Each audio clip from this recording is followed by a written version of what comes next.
বর্তমানে আমাদের সকলের ব্যবসা বাণিজ্যে একটা মন্দাভাব চলছে। শেয়ার বাজার প্রতিনিয়ত ধসের দিকে যাচ্ছে। নিশ্চয়ই ইতিমধ্যে আপনারা অবগত হয়েছেন যে গত 20শে জুলাই আমাদের একটি ঈদ পুনর্মিলনী অনুষ্ঠানের আয়োজন করা হয়েছিল। দেশের সামগ্রিক অবস্থার কথা বিবেচনা করে আমরা সেই প্রোগ্রামটি স্থগিত করেছিলাম। তারই ধারাবাহিকতায় আজকের এই আয়োজন। ইতিমধ্যে আপনারা দেখেছেন যে আজকের এই আয়োজনের আমাদের মূল বিষয়বস্তু কি। আজকের এই আয়োজনের আমাদের মূল বিষয়বস্তু হচ্ছে আগামীর বিসিসিআই। প্রিয় ব্যবসায়ী ভাইয়েরা, আপনারা জানেন বর্তমানে আমাদের সকলের ব্যবসা বাণিজ্যে একটা মন্দাভাব চলছে। শেয়ার বাজার প্রতিনিয়ত ধসের দিকে যাচ্ছে। ব্যাংকের সুদ হার বেড়ে 17% হচ্ছে, কোনো ক্ষেত্রে কেস টু কেস 18-19% যাচ্ছে। দ্রব্যমূল্যের ঊর্ধ্বগতি, সার্বিক বিবেচনায় সবকিছুর দায় আমাদের এই ব্যবসায়ীদের উপরেই পড়ে।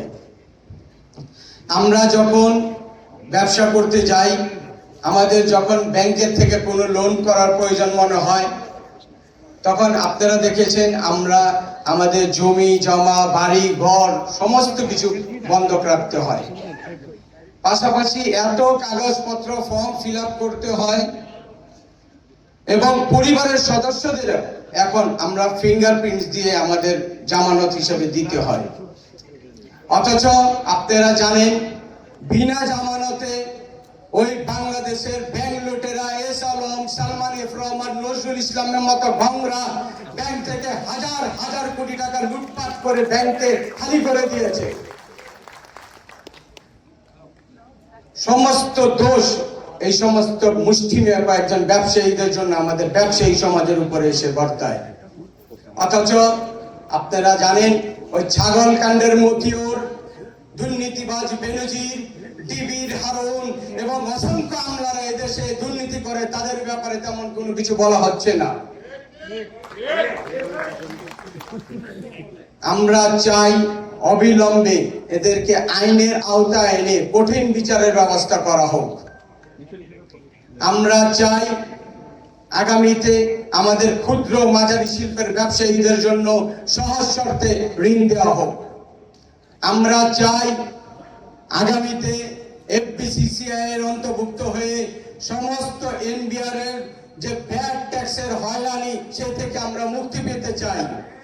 আমরা চাই কাস্টমসের হয়রানি, এইচএস কোডের নামে শুধু অযথা মামলা জরিমানা, এ থেকে আমরা মুক্তি পেতে চাই। তাই আমি বিশ্বাস করি আমাদের আগামীর এফবিসিসিআই হতে হবে শক্তিশালী এবং জবাবদিহিতামূলক এফবিসিসিআই। আগামীতে যারাই নেতৃত্বে আসবেন তারা শুধু নিজের আখের গুছাবেন এমন নেতৃত্ব আমরা চাই না। যারাই নেতৃত্বে আসবেন তারা শুধু ব্যাংক, বীমা, ইন্স্যুরেন্স, সরকারের বড় বড় টেন্ডার নিবেন, সাধারণ ব্যবসায়ীদের কোনো কথা বলবেন না, সেই রকম নেতৃত্ব আমরা চাই না।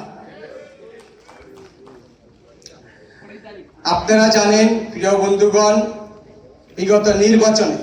গত নির্বাচনে আমরা সম্মিলিত ব্যবসায়ী পরিষদ একটি প্যানেল দিয়েছিলাম। সেই নির্বাচনে আমাদের উপর কেমন অন্যায় করা হয়েছিল। আমরা যাতে নির্বাচন থেকে সরে দাঁড়াই, রাষ্ট্রের বিভিন্ন সংস্থা দিয়ে আমাদেরকে হয়রানি করা হয়েছিল, তবুও আমরা সম্মিলিত ব্যবসায়ী পরিষদ দমে যায়নি। তখন আমরা আপনারা ঐক্যবদ্ধভাবে এই অন্যায়ের প্রতিবাদ করেছিলাম এবং আপনাদের ঐক্যবদ্ধ ভোটের মাধ্যমে আমরা বিপুল ভোটে জয়লাভ করে তাদের সেই অন্যায়ের প্রতিবাদ করে জবাব দিয়েছিলাম। প্রিয় ব্যবসায়ী ভাইয়েরা, আজকে দেখেন সংস্কারের কথা উঠেছে এফবিসিসিআই। আপনারা জানেন বিগত নির্বাচনে আমরা সংস্কারের নামে সেক্টর ওয়াইজের যে কালো আইন করেছিল তার বিরুদ্ধে সর্বপ্রথম আমরাই দাঁড়িয়েছিলাম। সেদিন আপনারা আমাদের সাথে অকুণ্ঠ সমর্থন দিয়েছিলেন।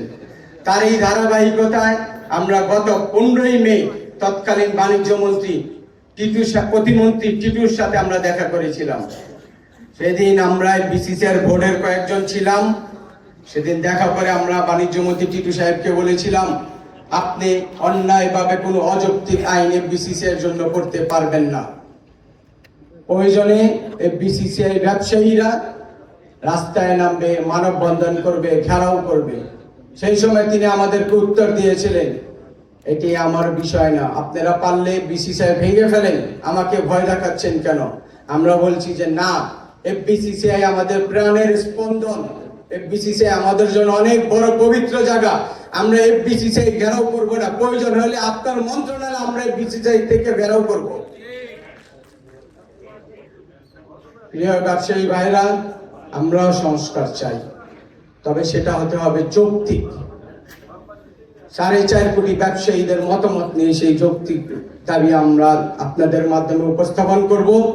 সংস্কার কোনো ব্যক্তি বা গোষ্ঠীর সাথে নয়, সংস্কার হতে হবে 4 কোটি ব্যবসায়ীদের স্বার্থে।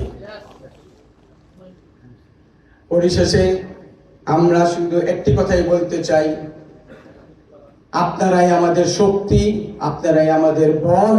আমরা যদি ঐক্যবদ্ধ থাকি তাহলে কোনো শক্তি আমাদেরকে দাবিয়ে রাখতে পারবে না, কোনো শক্তি আমাদের উপরে অন্যায় জুলুম অত্যাচার করতে পারবে না। তাই আগামীতে আপনাদেরকে সাথে নিয়ে আপনাদের মতামতের উপরে ভিত্তি করে আগামীর বিসিসিআই সংস্কার হবে। এই বলে আমি আমার বক্তব্য শেষ করছি। সবাই ভালো থাকুন।